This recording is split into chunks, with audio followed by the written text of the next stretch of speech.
என்னடா டே இவ்வளவு பெரிய வெடிகுண்ட போடுறீங்க, ராணுவ எவிக்ஷனுக்கு விஜய் சேதுபதி தான் காரணமா அப்படிங்கிற அளவுக்கு வந்துட்டு பெரிய வெடிகுண்ட போடுறானுங்க. எனக்கு பார்க்கும்போது ரொம்ப ரொம்ப ஷாக்கிங்கா இருக்குது. என்னடா நடக்குது இல்ல புரியல.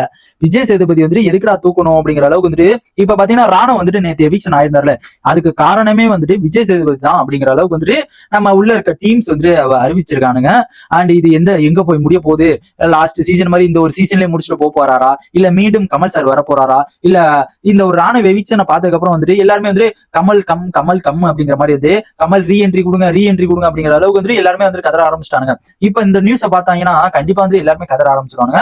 இந்த நியூஸ் என்னன்னு பாத்தீங்கன்னா, ராணுவ வந்துட்டு எவிக்ஷன் பண்ணது வந்து விஜய் சேதுபதி தான் காரணம் அப்படிங்கறத ஒரு இதை போட்டு விட்டாரு.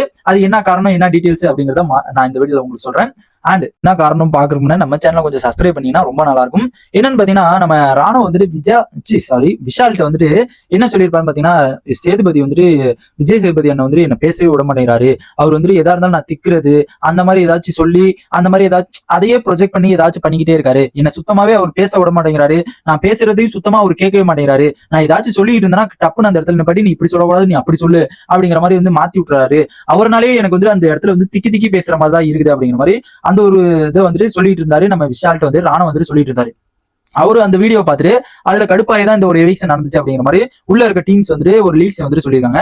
இதே வந்துட்டு கமல் சாரா இருந்துச்சுன்னா லாஸ்ட் சீசன்ல பாத்தீங்கன்னா ஒரு 3வது சீசன் நினைக்கிறேன், கமிங் இருக்க சீசன்ல ஒரு ஆள் வந்துட்டு இந்த மாதிரிலாம் வந்து ராணுவோட ரொம்ப மோசம் அந்த மாதிரிலாம் இருந்தாரு. அவருக்கு வந்து ஸ்டார்டிங்ல வந்து கொஞ்சம் கொஞ்சமா வந்து பேச சொல்லி இப்படி பேசணும் அப்படி பேசணும் சொல்லி அவர் வந்து பேச எப்படி வைக்கணுமோ அந்த அளவுக்கு வந்து கமல் வந்துட்டு வச்சுட்டு இருந்தாரு. பேசுறது எப்படி சொல்லணும் எப்படி பேசணும் அப்படிங்கிற அளவுக்கு வந்து கமல் வந்து சொல்லிட்டு இருந்தாரு. அந்த அளவுக்கு கூட ராணுவ இல்ல, அதோட பல மடங்கு தான் வந்துட்டு நல்லாவே பேசினான். ஃபர்ஸ்ட் ஸ்டார்டிங்ல வந்துட்டு இருந்தான், அதுக்கப்புறம் பாத்தீங்கன்னா கொஞ்சமா வந்துட்டு பேசவே ஆரம்பிச்சான். இந்த ஒரு ஜெஃப்ரிட்ட அந்த ராணுவக்குலாம் சண்டை வரும்போது பயங்கரமா வந்து பேசினாப்ல. இதெல்லாம் பார்க்கும்போது ரொம்ப ரொம்ப சூப்பராகவே இருந்துச்சு.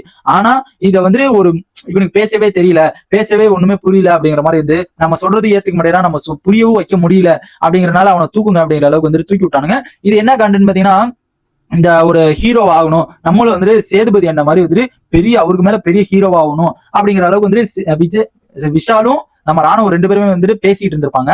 அதனால இவருக்கு வந்து ரொம்ப ஹிட் ஆயிடுச்சு. என்னை விட பெருசா ஆகணுமா, என்னை விட பெரிய ஆள் இருப்பியா, என்னை விட பெரிய ஆள் ஆயிருவியா அப்படிங்கிற அளவுக்கு வந்து இவருக்கு ஹண்ட் ஆச்சா அப்படிங்கிறது சுத்தமா தெரியல. அதனால மேபி வந்து கண்டிப்பா வந்து அது ஒரு எவிக்ஷன் நடந்துச்சு அப்படிங்கறத இது வந்துட்டு ஒரு காரணமா வந்து சொல்லிட்டு இருக்காங்க. இது வந்துட்டு பிக் பாஸ் டீம் வந்துட்டு என்ன பண்றாங்க பாத்தீங்கன்னா, ஜாக்குலின், பவித்ரா, அதுக்கப்புறம் பாத்தீங்கன்னா நம்ம யாருன்னா அருண், விஷாலு இவங்க போட்டோவை தான் மொத்தமா எடுத்து வச்சாங்களாம். ஆனா இவங்க ஒரு நேம் மட்டும் தான் எடுத்து வச்சாங்களாம். ஆனா அங்க உள்ள நடந்தது என்னன்னா, ராணுவ போட்டோ எடுங்க, ராணுவ வந்துட்டு ராணுவ பேரை எடுத்துருங்க, ராணுவ வந்துட்டு வெளியில அமைச்சிடலாம் அப்படிங்கிற முடிவை எடுத்தது யாருன்னு பாத்தீங்கன்னா விஜய் சேதுபதி தான் அப்படிங்கிற நியூஸ் வந்துட்டு ஸ்ப்ரெட் ஆயிட்டு இருக்குது. இப்ப பாத்தீங்கன்னா எனக்கு தெரிஞ்சு சேதுபதி என்ன வந்து லாஸ்ட் இயர் ஃபர்ஸ்ட் ஒரு 2 வீக் வந்து சூப்பரா பண்ணிட்டு இருந்தாரு, எல்லாமே பாராட்ட செஞ்சாங்க, எல்லாமே வரவேற்றாங்க. அதுக்கப்புறம் பாத்தீங்கன்னா போக பாத்தீங்கன்னா டீம் பேரை வந்து கேட்டுட்டு இருக்காரா இல்ல டீம் பேச்சை கேட்டுட்டு இருக்காரா, அவர் என்ன பண்றாரு அப்படிங்கறது சுத்தமா கணிக்கவே முடியல. கேட்டா வந்து உள்ள இருக்க ஒரு ஓட்டிங் லிஸ்ட் மக்கள் ஓட்டிங்ட்டு நம்ம மக்களை ஃபுல்லா ஏமாத்திட்டாங்க நம்ம பிக் பாஸ் டீம். இப்ப பார்க்கும்போது எல்லா சீசன்லயும் பார்க்கும்போது ஓரளவுக்கு வந்துட்டு நார்மலா போயிட்டு இருக்கும். ஸ்டார்டிங்ல வந்துட்டு கொஞ்சம் ஒரு டீம் வைஸ்ல வந்துட்டு போயிட்டு இருக்கோம் அப்படிங்கிறது எதிர்பார்க்கலாம். ஆனா ஃபர்ஸ்ட் ஸ்டார்டிங்ல இருந்துட்டு இப்ப டீம் வைஸ்ல வச்சுட்டு உள்ள இருக்க விஜய் டிவி ப்ராடக்ட்ஸ் வச்சு நம்ம எப்படி மெயின்டைன் பண்ணலாம், அதை வச்சு எப்படி நம்ம செயல்படுத்தலாம் அப்படிங்கறத ரெடி பண்ணிட்டு இருக்காங்க. இதை பார்க்கும்போது எனக்கே ரொம்ப காண்டாயிடுச்சு. பார்க்கும்போது என்னடா சேதுபதி என்ன இப்படி பண்ணிட்டாரு, இவருக்கு பேச தெரியலனா ஒருத்தர் வந்து பேச தெரியலனா பேச வச்சு காமிக்கிறது வந்து எவ்வளவு பெரிய விஷயம், அதை வந்து இவர் பண்ணாம விட்டாரு அப்படிங்கும்போது எனக்கே ரொம்ப காண்டாகுது. அண்ட் இந்த ஒரு இதை பத்தி உங்க ஒப்பீனியன் மறக்காம கமெண்ட் பாக்ஸ் கமெண்ட் பண்ணுங்க, கண்டிப்பா நான் தெரிஞ்சுக்கிறேன். அண்ட் இந்த மாதிரி பிக் பாஸோட எல்லா அப்டேட்ஸ் தெரிஞ்சுக்க நம்ம சேனலை சப்ஸ்கிரைப் பண்ணி சப்போர்ட் பண்ணிட்டு